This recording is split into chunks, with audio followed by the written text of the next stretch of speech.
Okay, so you can also sort the data.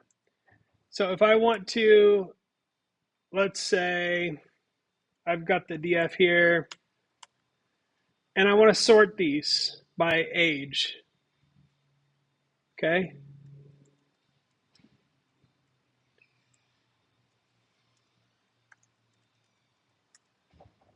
Now I think yeah. So I'm sorting values and I give it the column as an argument. And there it's printing the sorted values by age. Okay. So it's starting with 64. So if I want to print df to string, oops.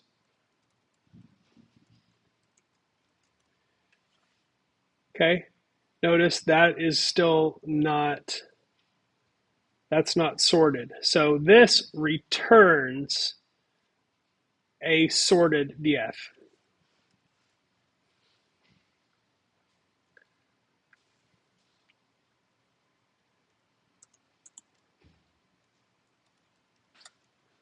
So if I say df sorted,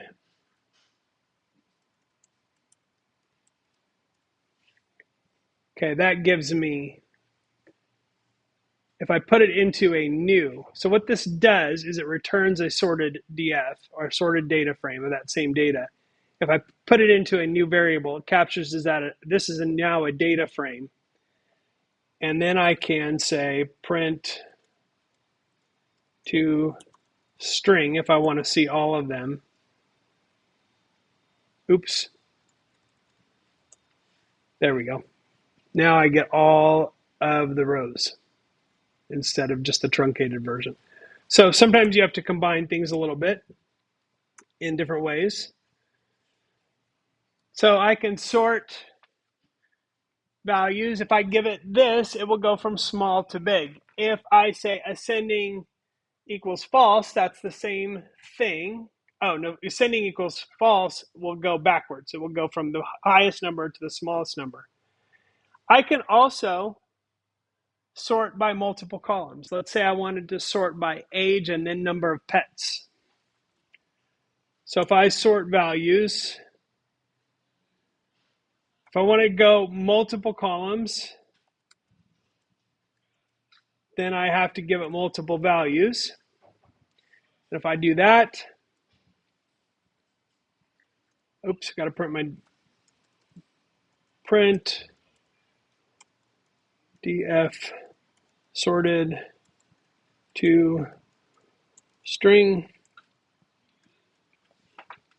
Okay, so now I have sorted by age and number of pets. So I have 18 years old with one pet, 18-year-old with two pets, and so on. So the highest number of pets by an 18-year-old, Nolan in Salt Lake City, Vermont. Obviously, it's mixed up the states and cities just for fun. Yeah, it's weird. But there's our guy with 8 pets right there. I don't know what's going on in Salt Lake City, but it seems like maybe he's lonely. Um, and if I want to, I could, let's say I wanted to sort these in order of age descending, but with pets going from small to big. So I want to go big to small and then pets small to big. I can do that too. You can see here, I can give this a list also.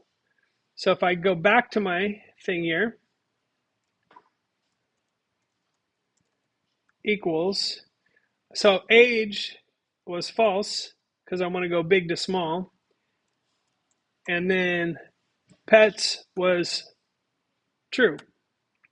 So now I've got 64-year-old, all the 64-year-olds going from the smallest number of pets to the biggest number of pets.